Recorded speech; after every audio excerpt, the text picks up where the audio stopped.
Bienvenue donc dans le département génie électrique et informatique industrielle.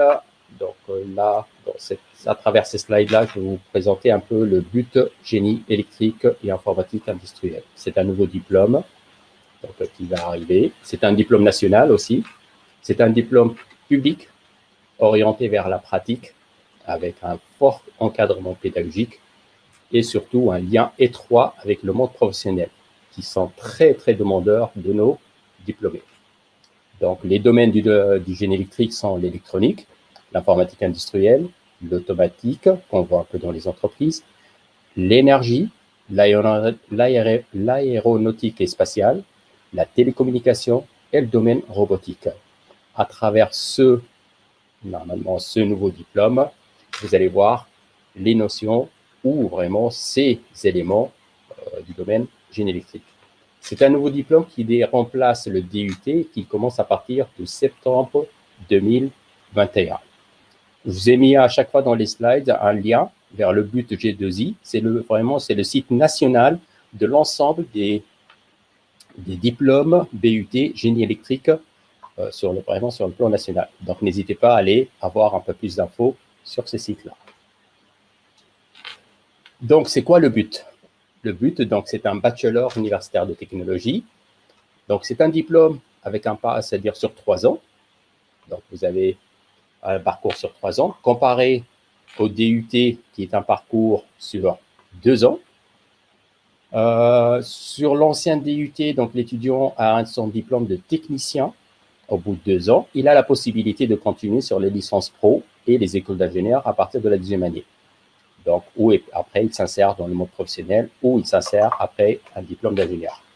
Le but, au lieu de cette étape de sélection qui se retrouve entre le DUT2 et la licence, le but, ça lui offre ce passage direct en L3, un diplôme national européen, donc un diplôme européen plutôt que national.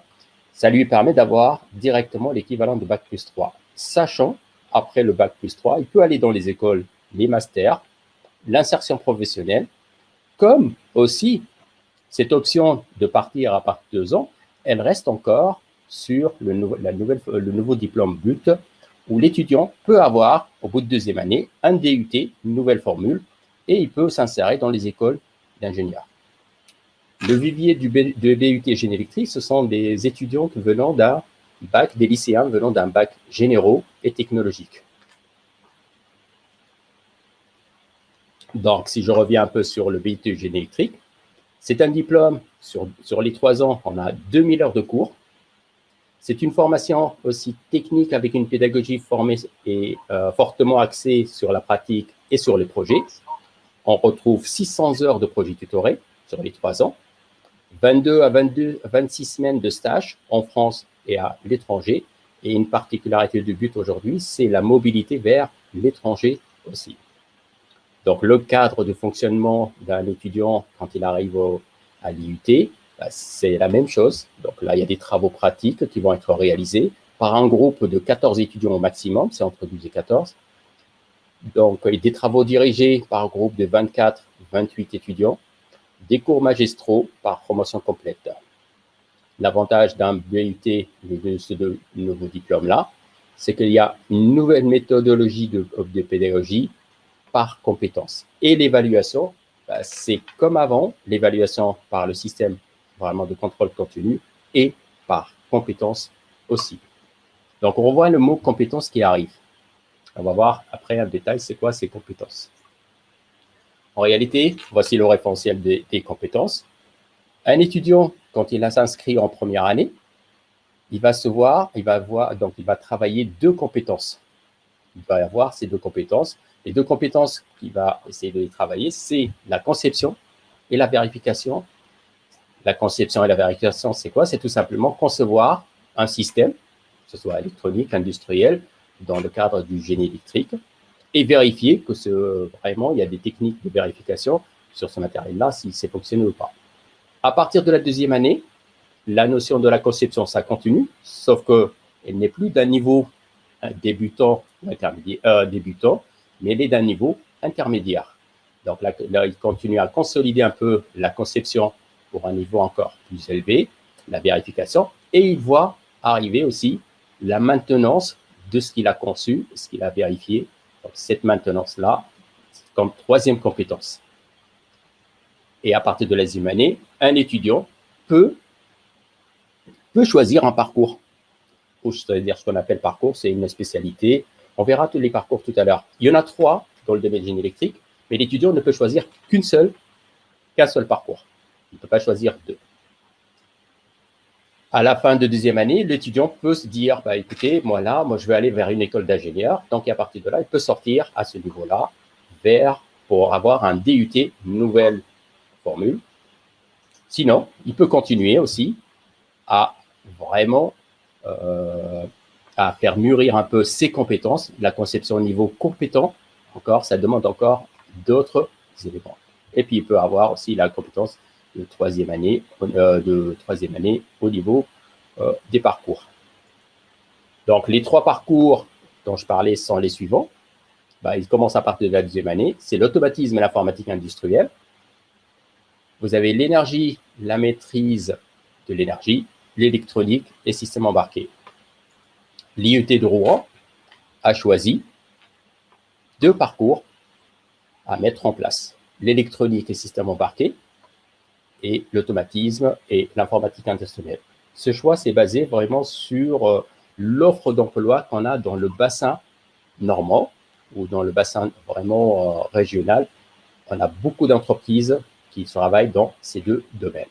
Et quand on regarde un peu nos étudiants, quand ils partent en entreprise pour travailler, bah, ils sont dans ces domaines-là. C'est pour cela que nous avons maintenu ces deux parcours dans notre formation.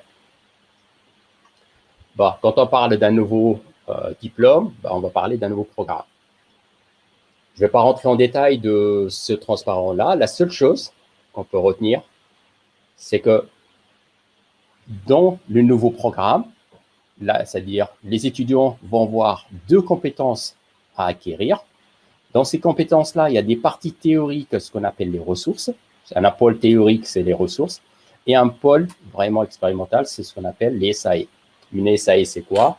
C'est une situation d'apprentissage et d'évaluation. C'est-à-dire, l'étudiant, on va lui proposer des projets, un projet qui est en relation avec les ressources d'enseignement, parce que pour réaliser un projet, pour étudier, par exemple, un élément, on a besoin des notions dans l'anglais, dans la communication, parce qu'il y a une rédaction d'un rapport à la fin. Donc voilà, toutes ces parties pratiques-là seront liées aux ressources. Donc l'étudiant se verra 2 parties, chose qui n'existait pas quand on avait l'ancien programme.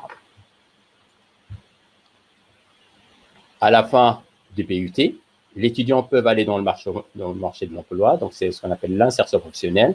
Les secteurs dans lesquels un étudiant peut s'insérer, bah, on a les secteurs de l'industrie électronique, l'industrie de l'électricité, la santé, l'automobile, le secteur de l'aéronautique et spatiale, la télécommunication, la production de l'énergie, la transition et le transport de l'énergie. Comme les étudiants peuvent continuer leurs études, ben, quand ils continuent leurs études, c'est à partir de but 2 ou de but 3. Je vous ai listé un peu les écoles d'ingénieurs et les écoles dans lesquelles, normalement, ça c'est une liste des étudiants, c'est-à-dire des écoles où nos anciens étudiants où ils sont partis après le DUT. Mais ça continue aussi dans ce sens-là. Ils peuvent aller aussi s'insérer dans les licences pro et les masters. Un dernier point, l'alternance. Donc, il est possible, maintenant, à partir, pas de la rentrée prochaine, c'est la rentrée d'après, il est possible, c'est-à-dire de la deuxième année, un étudiant peut faire de l'alternance s'il a une entreprise, tout ça. L'alternance, ça débute à l'IUT de Rouen à partir de la deuxième année, et ça, c'est un choix de la direction sur cet élément-là. Merci de votre attention. Si vous avez des questions. Il y a les questions qui viennent de tomber. Donc, quels sont les critères de recrutement?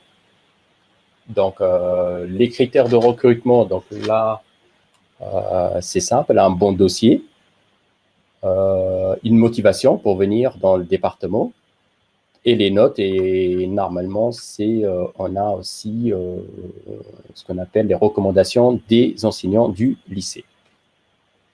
Et aussi, il faut avoir un bac, voilà, un bac général ou bien un bac STI, c'est ça, technologique. Oui. Voilà. Et spécialité, en général, il faut une spécialité maths, physique, SI. D'accord. Donc là aussi, une spécialité maths, physique et SI. Ou, parce qu'ils ne peuvent pas en prendre Voilà. autant. Oui, ou SI. Est-ce possible de rejoindre une école d'ingénieur à la fin du but où il faut forcément s'arrêter au DUT? Bien sûr. Donc là, c'est le choix de l'étudiant. Soit il veut dire, voilà, au bout de 2 IT, c'est-à-dire au bout de but 2, j'arrête et je vais vers une école d'ingénieur. Comment je peux aller vers le but 3? Donc comme ça, il assure une compétence supplémentaire plus approfondie. Et après, il peut aller dans une école d'ingénieur. On te demande aussi qu'est-ce que c'est qu'un bon dossier. Un bon dossier, c'est un étudiant sérieux. C'est un étudiant où, qui a aussi des notes qui sont correctes. Je ne demande pas à un étudiant qui a 16, 17 de moyenne, donc j'aurais bien aimé. Mais un étudiant, voilà, correct, pas un étudiant qui a 6, 7 de moyenne et puis il veut intégrer une école. Hein. Parce qu'il faut travailler côté lycée. Il y a des notions de base qui sont données un peu au lycée à travers son bac.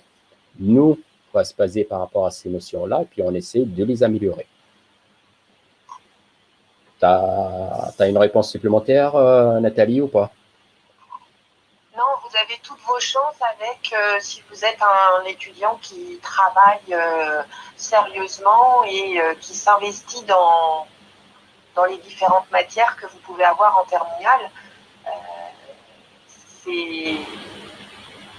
C'est pas que les notes qui vont compter, c'est aussi votre acharnement, votre volonté l'assiduité aussi de réussir. Voilà, c'est les recommandations aussi des profs. On regarde bien aussi les commentaires des profs du lycée, donc tous ces éléments-là, et puis les avis du conseil, tout ça. On voulait savoir quelle spécialité prendre en terminale pour intégrer ce but. Donc, quelle spécialité faut-il avoir? Les spécialités. On l'a dit, Mohamed, c'est plutôt spé physique pour les bacs généraux, une spé physique, une spé maths, oui. Une spé SI conviendrait tout à fait. Ok. Donc il faut avoir fait des maths, quand même pendant votre année terminale. Donc si je crois qu'il y a maths complémentaires aussi que vous pouvez faire en plus. Oui. Si vous n'avez pas pris l'aspect maths. Et pour les STI 2D, donc là, c'est l'équivalent de STI 2D. Donc, les STI 2D, tout ce qui est système numérique, c'est ça. Et voilà. On demande quelle moyenne il faut avoir. Hein. Quelle moyenne? Il faut avoir quelle moyenne? Oui. Il faut avoir la moyenne. Hein. Oui. Au moins la moyenne, parce qu'on ne va pas prendre quelqu'un qui n'a pas la moyenne. Quelqu'un qui a un 9 ou 8, est-ce qu'il réussit? Et là, il a 100 bacs? Non. Donc, à partir de 10, avec un bon dossier, comportement, assiduité, travail, tout ça, hein, c'est voilà. On demande combien de personnes dans la promotion et le pourcentage entre bac STI 2D et bac général. Ça tombe bien parce qu'hier, j'étais dans l'ACD et où il nous a affiché, donc l'Assemblée des chefs de département, et il nous a affiché un peu les 2 derniers chiffres concernant les bacs généraux et les bacs STI 2D qu'on prend sur le plan national. On est à 60% aujourd'hui bacs généraux et 40% bacs techniques. Mais bon, ça, c'est l'aspect, je dirais, des jeux de Z sur le plan national. On peut rajouter que l'objectif, ce serait aussi d'atteindre les 50% de STI 2D, 50% de bacs généraux. C'est notre objectif, mais la moyenne totale, donc moi, je n'ai pas les statistiques puisque je viens de prendre les fonctions du chef des départements, mais je pense que notre objectif, comme disait ma collègue Nathalie, c'est d'avoir 50%, 50%. On te demande aussi quelle proportion d'étudiants intègrent une école d'ingénieur à l'issue du DUT aujourd'hui. Nathalie, tu as la réponse, je pense. En fait, c'est plutôt combien d'étudiants poursuivent, parce que tous les étudiants n'ont pas envie de faire une école d'ingénieur, et donc on a des étudiants qui partent pour une formation courte après le DUT, et c'est à peu près la moitié de la promotion. Ça dépend des années en fait. Ouais, d'une année ça, à c'est l'autre. vraiment Voilà. spécifique aux étudiants. On te demande aussi de décrire un peu mieux la robotique. Qu'est-ce que ça veut dire? La robotique. La robotique pour nous actuellement, c'est tout simplement, c'est la programmation des nouveaux robots, tout ça. Attendez 2 petites secondes, je ne sais pas si vous voyez les transparents ou pas. Attends, je regarde. Là, je vois pas tes transparents, Mohamed. Ah. Je te vois toi. Pourtant, j'ai demandé de partager. Allez, mon écran, je partage. Et à partir de là, on te demande aussi de revenir sur le contenu des 2 parcours qu'on proposera. Ok. Et on te demande aussi l'effectif, la promo complète est de combien de groupes de 24? Pour la rentrée, normalement, on a proposé 3 groupes de 26 donc pour la première année, avec une possibilité de 2 parcours, c'est-à-dire un groupe de 28, plutôt un groupe de 26 sur le premier parcours et un groupe de 26 sur le deuxième parcours.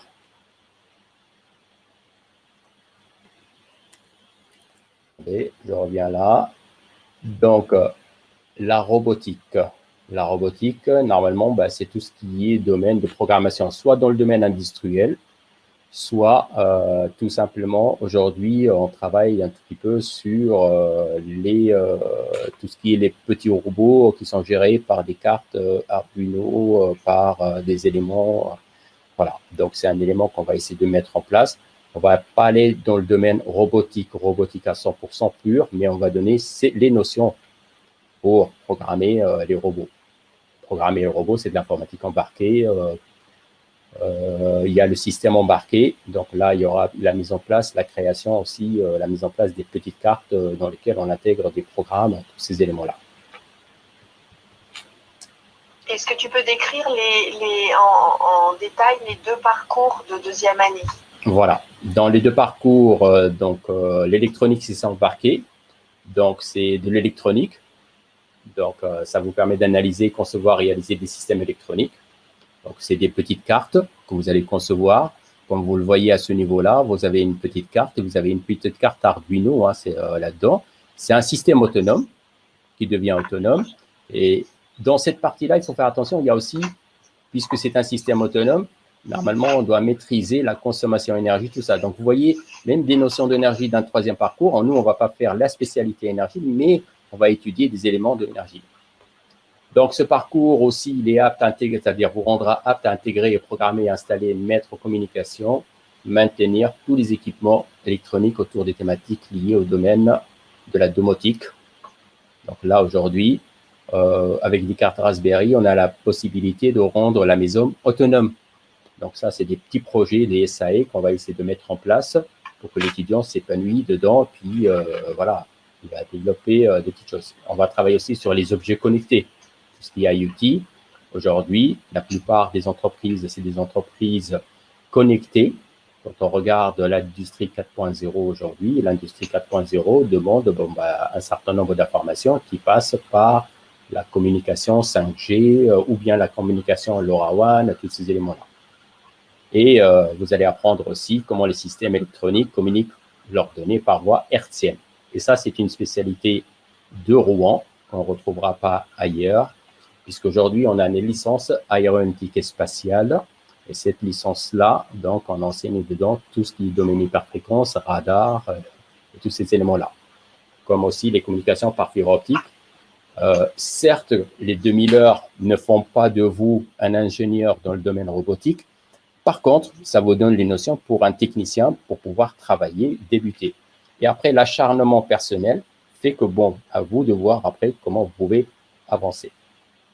Donc ça, c'est le parcours système embarqué. Par contre, pour le parcours automatisme et informatique industrielle, Aujourd'hui, on a pas mal d'entreprises qui travaillent donc, dans le domaine vraiment de l'informatique industrielle. Donc, c'est la mise en place, c'est-à-dire, voilà, comme vous le voyez à ce niveau-là, vous avez un bras, ça a programmé un bras robot dans une usine. Donc, l'automatiser, il y a un certain nombre de, voilà, de notions qu'il faut connaître pour pouvoir rendre le petit robot ou bien le petit bras industriel autonome. Chose qu'on voit un peu chez les équipementiers des voitures, où vraiment toutes les voitures sont construites par des robots, et ça, c'est la programmation dedans. Ce parcours aussi vous rend apte aussi à installer et programmer des systèmes automatisés. Voilà. Et vous permet de découvrir que l'industrie future apporte une nouvelle façon d'organiser les moyens de production. Donc, la même chose, l'IoT, le cloud, la cybersécurité aussi, aujourd'hui, c'est un élément essentiel. Mohamed, j'ai une question donc, pour Fabien de Bureau qui demande si, quand on n'a pas la moyenne en maths, mais qu'on a une moyenne générale de 12, on peut prétendre à entrer en but GEI. En tant que prof de maths, je vous dis oui, si voilà. vous avez la volonté de vous accrocher, d'accord ? On ne va pas regarder, on ne vous demande pas d'avoir d'excellentes notes en maths, en physique, mais on vous demande d'être assidu et de vous impliquer dans la matière et de faire votre possible. Je ne sais pas si Fabien... Je ne sais pas si c'est clair ou pas. Donc, poser une question en disant oui, j'ai compris, si c'est possible. Pourquoi? Alors, on demande pourquoi on ne peut pas prendre les deux options. Donc, ça, c'est le nouveau programme BUT. Donc, on est dans un programme où un étudiant doit acquérir 4 compétences, pas 5. Et aujourd'hui, pour faire 2, c'est-à-dire 5 compétences, c'est-à-dire 2 compétences de parcours, ça va être difficile au niveau de la gestion. Donc, déjà, nous, on est en train de voir comment on va mettre tout ça en place et ça va être un casse-tête. Aujourd'hui, on ne peut pas, un étudiant, sauf si demain, on trouve la solution, comment on peut jumeler, ou bien plutôt, voilà, jumeler quelques enseignements qui sont vraiment dans les 2 parcours et voir s'il y a la possibilité que l'étudiant puisse suivre l'un ou l'autre. Mais aujourd'hui, la réponse, on ne peut pas pour l'instant. Et on ne sait jamais. Si on arrive à trouver la formule où l'étudiant peut suivre les 2 parcours, il va falloir la proposer et puis la faire valider aussi par, mais aujourd'hui, la faire valider par, comment s'appelle, la CPN, le conseil, je ne me rappelle plus du nom. Donc, il faut la faire valider par le ministère, tout ça. Mais aujourd'hui, on a la formule, c'est tout simplement 3 parcours dans le budget de ZI, 3 parcours, un tronc commun du domaine génie électrique et une spécialité, une 4e spécialité. La promo complète est de combien? Même en option, ça ne sera pas possible de prendre les 2. C'est difficile, hein. C'est difficile. Imaginez, en même créneau, parce que les enseignants de l'automatisme et l'informatique industrielle ne sont pas les mêmes de l'électronique et le système embarqué. Donc là, si vous avez... Mohamed, on parle aussi d'un volume d'heures. Hein. Oui. C'est en termes de volume d'heures aussi. 32 parcours, ça veut dire avoir des cours supplémentaires. Hein. Oui. Non, mais c'est-à-dire même pour l'instant, c'est la première. Bon, c'est une bonne question que moi je demanderai, puisqu'on a un assemblée chef département la semaine prochaine. Je vais la poser, parce qu'on n'a jamais pensé à quelqu'un nous poser la question d'avoir 2 parcours en même temps. Est-ce que c'est faisable ou pas? Et comment? Si c'est faisable, c'est comment? Parce qu'aujourd'hui, moi, j'ai pas la réponse. Quel est le nombre d'étudiants pouvant faire une alternance en 2e année? Comment cela se déroule dans l'organisation des cours? Le nombre d'étudiants, normalement, là, nous, dans notre idée, c'est de partir sur un groupe mixte. Un groupe mixte, c'est quoi? C'est tout simplement un ensemble d'étudiants en formation initiale et en formation en alternance. Et on va voir par rapport à l'emploi du temps, comment on peut organiser, c'est ce qu'on fait un peu en licence aujourd'hui, faire peut-être 2 semaines de cours, 2 semaines de réalisation de SAE. Donc, Et puis, ceux qui sont en entreprise, ils vont faire du travail en entreprise. Bon, on est en train de voir, mais un nombre exact, je peux vous dire, c'est qu'on ne peut ouvrir qu'à partir de 15, au niveau de l'Université de Rouen, on accepte l'alternance qu'à partir de 15 étudiants. Mais ça peut arriver qu'on peut commencer un peu plus en dessous. Mais voilà. En fait, c'est pas tant le nombre d'étudiants qui peuvent faire de l'alternance, c'est le nombre d'étudiants qui vont trouver une entreprise. Quel est le nombre d'étudiants pouvant faire une alternance en deuxième année? Voilà. Non, mais c'est surtout ça la difficulté, c'est de trouver des entreprises qui vont vous accueillir. Donc ça, c'est pas prévisible en fait. Pour l'instant, non. D'une année à l'autre, on n'a pas. Moi, je prends le cas d'autres types de formations. D'une année à l'autre, on n'a pas le même, c'est-à-dire le même nombre d'alternants. Il y a des fois, on peut partir sur 15, il y a des fois, on peut descendre à 8, il y a des fois, ça remonte à 20. Tout dépend de la formation, tout dépend de la demande des entreprises. C'est pour cela, notre rôle, dès qu'on a le programme final du PUT, le programme national, c'est d'aller démarcher les entreprises pour voir qui est intéressé par l'alternance. Et à partir de la deuxième année ou la troisième année. Parce que là, il y a certaines entreprises qui ne veulent faire qu'une année d'alternance, d'autres qui veulent faire 2 ans. Donc, ça dépend aussi des entreprises. C'est pour cela, un travail qu'on va faire suit après, vraiment, je dirais, d'ici le mois de mars, c'est d'aller démarcher pour préparer, pas la rentrée septembre, c'est pour préparer la 2022.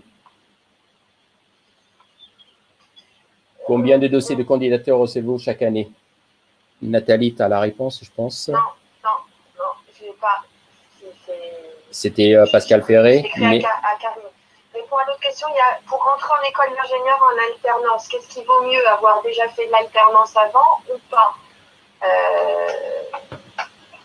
Ça va dépendre de vous. Vous arrivez à l'UT, vous êtes encore jeune et certains ne se sentent pas prêts à travailler tout de suite en alternance, auquel cas on attend d'avoir gagné en maturité et en compétences techniques. Et en école d'ingénieur, on décide de poursuivre en alternance. Sinon, si on se sent prêt, on peut démarrer dès la deuxième année. Voilà. L'alternance. Le nombre de dossiers, c'est 600. 600. Donc, le nombre de dossiers, c'est 600 pour finir par 26 fois 3 places. Alors, juste une remarque concernant les dossiers. Il ne faut pas non plus que vous soyez affolés parce que parmi les gens qui candidatent pour venir à l'IUT, on a évidemment des gens qui ont d'excellents dossiers et qui prennent l'IUT pour une roue de secours, ce qui fait qu'on a quand même parmi ces 600 étudiants, des étudiants qui vont plutôt avoir un profil classe préparatoire et donc finalement s'en aller en classe préparatoire. Donc il ne faut pas vous laisser impressionner par le nombre de dossiers et surtout votre position après les premières réponses que vous allez recevoir sur Parcoursup. Il y a une question, quelle est la différence? Pour tous ceux qui sont là, on a des étudiants actuellement qui sont à l'IUT et qui sont prêts à vous prendre pour vous faire faire une visite virtuelle. En fait, on vous proposerait de les rejoindre sur Discord et vous pourriez poser des questions directement aux étudiants aussi. Donc, si certains étaient intéressés, vous me mettez dans les questions avec votre nom et on voit comment on peut vous contacter. Alors, on demande la différence entre le parcours A2I et ESE. Voilà. Le parcours A2I, vous voyez un tout petit peu le type de matériel que vous allez programmer. L'automatisme, l'informatique industrielle. Donc, c'est de l'industrie dans lequel vous automatisez des chaînes. Le domaine ESE, c'est de l'électronique système embarqué. C'est la création des petites cartes, la création des petits circuits, tous ces éléments-là. Voilà un tout petit peu la différence entre les deux. Un système embarqué, donc dans les deux, il y a de la programmation, mais avec différents langages. Donc, c'est pour cela, quand on dit électronique, l'ESE et l'automatisé informatique industrielle, il y a des notions qui sont les mêmes pour les deux. Donc, tout ce qui est programmation, il y a de la programmation, mais avec différents langages. Donc, vous voyez, on retrouve de l'informatique. Comme il y a aussi certains, je dirais, voilà, c'est un un suivi avec des logiciels bien spécifiques pour l'industrie, d'autres pour la création des cartes sur lesquelles on embarque des microcontrôleurs, c'est des petits composants sur lesquels on fait le programme dedans et la carte devient autonome. Est-ce que c'est clair? Alors, concernant l'alternance, il y a une question. Vous n'aurez pas moins de cours si vous faites de l'alternance que les gens qui sont en formation initiale. C'est les parties, on va dire, pratiques. Quand vous êtes en projet à l'IUT, eh bien, l'étudiant qui est en alternance, lui, est en entreprise. Donc, son projet, il le fait en entreprise, alors que les autres étudiants le font à l'IUT. Mais en termes de cours, vous aurez les mêmes cours TD et cours en amphi voilà. que les Toutes autres. Les notions théoriques sont les mêmes pour les deux, donc ils sont répartis. Voilà, c'est comme si on prend le système 2 semaines, 2 semaines, 2 semaines de cours, toute la promo est là. Et 2 semaines, il y en a certains, la moitié qui sont dans la maison en train de travailler ce qu'on appelle les heures SAE, les projets et tout ça. Et l'autre sont en train de travailler leur SAE, mais côté entreprise. Donc, on va essayer de vraiment faire attention que les travaux côté entreprise, ça corresponde un peu aussi à ce qu'on fait au niveau de la formation. Personne n'est intéressé par une visite ou contacter, on vous propose sur Discord de contacter des étudiants qui sont là. Est-ce que quelqu'un est intéressé? Il y a une... Oui. Est-ce qu'il y a quelques-uns qui sont intéressés par une visite? S'il y en a quelques-uns, donc merci de nous envoyer vos adresses et on va vous mettre en contact avec nos étudiants qui sont dans la maison, qui attendent sur un lien de Discord pour vous faire la visite vraiment avec leur téléphone, voir un peu ce qui se passe. Mohamed, oui. Est-ce que sur ton... Il y en a un qui a répondu oui, mais je ne vois pas son nom. Oui, mais est-ce que tu peux mettre le lien Discord, toi, afficher le lien Discord? Oui, je peux afficher. Parce que je ne sais pas sinon comment on peut leur donner. Ah, attends, je vais l'afficher tout de suite. On vous met le lien Discord pour rejoindre les étudiants du département qui pourront discuter avec vous.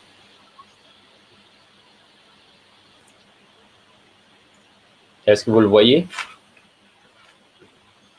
Tu le vois là? Dans les messages, nous mettre que vous voyez bien le lien. Pour que l'alternance enlève... Attends, non, c'est ça. Bonjour, quelle est la différence majeure entre... Donc ça, c'est fait. Pour entrer en école d'ingénieur en alternance, il vaut mieux commencer déjà par l'alternance pendant tout le but. Non, mais ça, on a répondu, Mohamed. La nouvelle question, c'est la différence majeure entre le parcours A2I et ESE. Bah, la différence majeure, c'est que, la compétence n'est pas la même. Si je regarde les compétences... attends. La compétence qui est à faire n'est pas tout à fait la même. Attends, je vais vous montrer ça. Où est-ce qu'il est? J'ai un slide par rapport à ça. Voilà. Donc, comme on a dit, normalement, à travers le BUT, vous allez vraiment, votre diplôme, vous allez acquérir des compétences. Des compétences, ces compétences-là, c'est la conception, la vérification, la maintenance. Ben, quand on regarde dans l'automatisme informatique industriel, la compétence, c'est l'intégration. Pour cela, on a dit intégrer un système de commande, de contrôle dans un procédé industriel. Et la partie système électronique, c'est implanter un système matériel ou logiciel dans une carte électronique ou autre chose, ou dans un robot ou tout élément. C'est la conception aussi de la carte électronique plus l'implantation de cette carte-là. Est-ce que c'est clair? Pour le lien Discord, vous pouvez l'utiliser n'importe quand, en fait. Soit aujourd'hui, vous rejoignez les étudiants et du coup, ils pourront vous montrer des manips, ils pourront vous montrer des salles en faisant une vidéo en live. Et si vous avez d'autres questions, ce serveur Discord, il est ouvert pour vous permettre de rentrer en contact avec des étudiants ou avec des enseignants. Donc, il est toujours actif. Alors, en dehors d'aujourd'hui, vous laissez un message et un étudiant ou un enseignant vous recontacte. Mais là, tout de suite, si vous rejoignez le serveur, vous devriez pouvoir faire une visite virtuelle de l'établissement ou poser des questions tout de suite. Les étudiants vous attendent en fait. C'est bon, il y en a un qui les a rejoints. Il y a une question. Pour devenir ingénieur en robotique, quelle option est la mieux à apprendre? Donc, pour devenir ingénieur en robotique, normalement, c'est l'école d'ingénieurs qui va vous former dans ce sens-là. Par contre, nous, on a deux parcours. Le parcours automatisme et informatique industrielle. Si vous visez les robots industriels, dans ce cas-là, c'est l'automatisme et l'informatique industrielle. Mais si vous visez derrière ce qu'on appelle c'est-à-dire les systèmes embarqués, les objets connectés, les robots dans lesquels on met des pièces d'électronique et puis on les programme, dans ce cas-là, c'est le parcours ESE. Est-ce que c'est clair?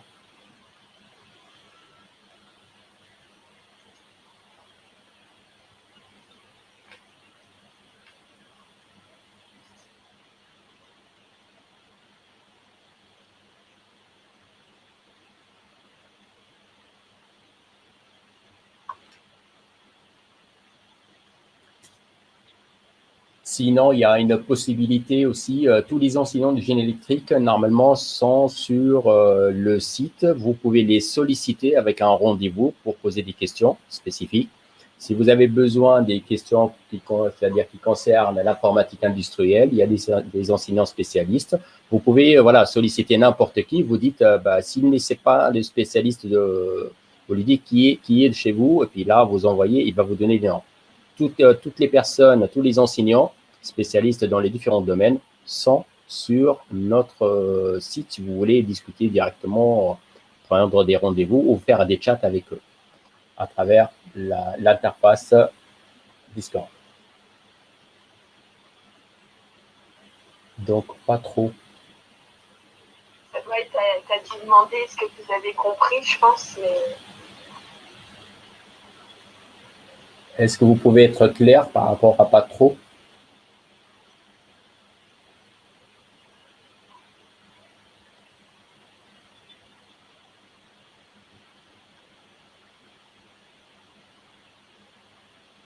Est-ce que c'est la même personne? Parce que normalement, c'est pour ma part, il les a rejoints. Est-ce que vous avez encore des questions?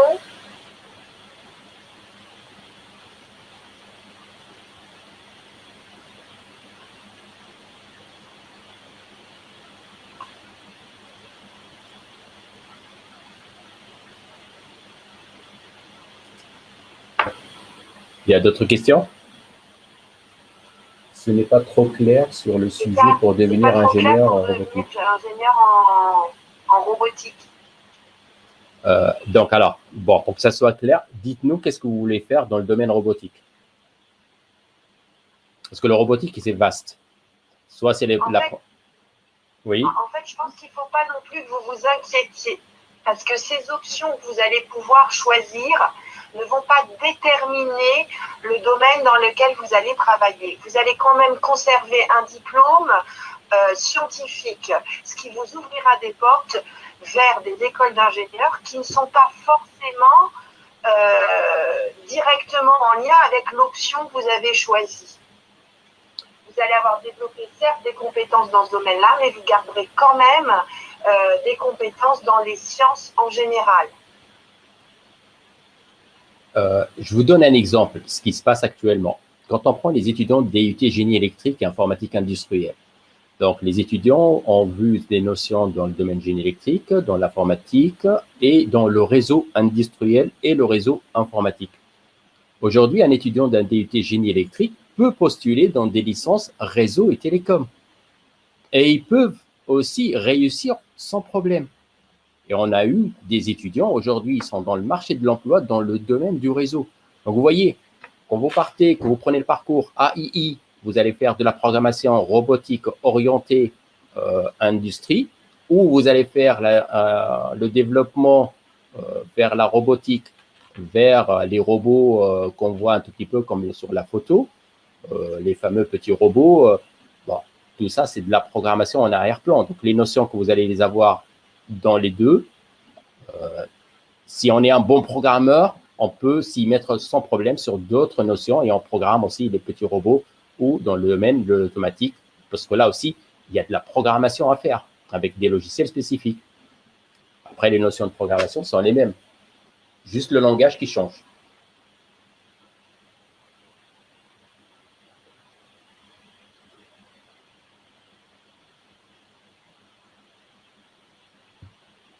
C'est clair, Nathalie? Oui. Est-ce qu'il y a d'autres questions?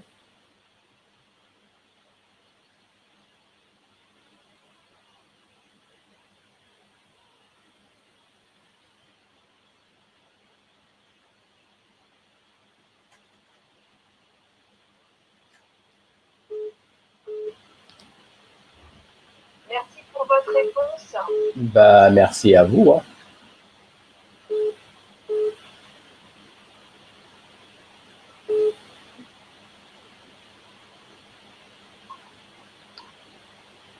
Sinon, n'hésitez pas à venir cet après-midi. Moi, je suis dispo à partir de 13h jusqu'à 17h30. Donc, vous pouvez prendre un rendez-vous et puis on en discute sur le site Imagina ou en chat. Il n'y a pas de souci.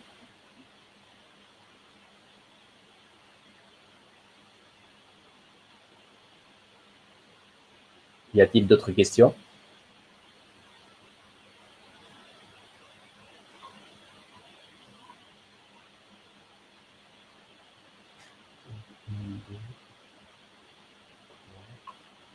Je crois pas. Hein. Il n'y a que 5, 6, 7. C'est que cette personne. Quand on regarde les questions, les noms des personnes.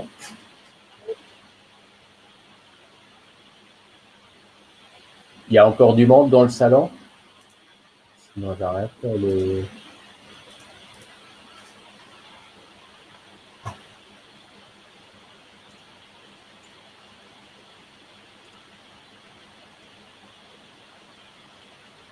Non? Bon. Je pense qu'on va pouvoir arrêter. Ouais. J'arrête le partage. Il y en a une là. Oui. Merci. Non, c'est plus clair, ça c'est fait depuis tout à l'heure. Donc, je termine le live. Donc, à tous ceux qui sont encore connectés, on vous remercie de votre participation. Merci. Et à bientôt. Ou à cet après-midi si vous avez d'autres questions. Donc, moi, je suis disponible de 13h jusqu'à 17h30 sur le chat ou prenez un rendez-vous. Bon, j'ai juste pour l'instant, j'ai quelques rendez-vous. Mais bon, vous allez voir les créneaux qui vont sortir pour ces rendez-vous. Allez. Au revoir et à bientôt. Au revoir. Au revoir.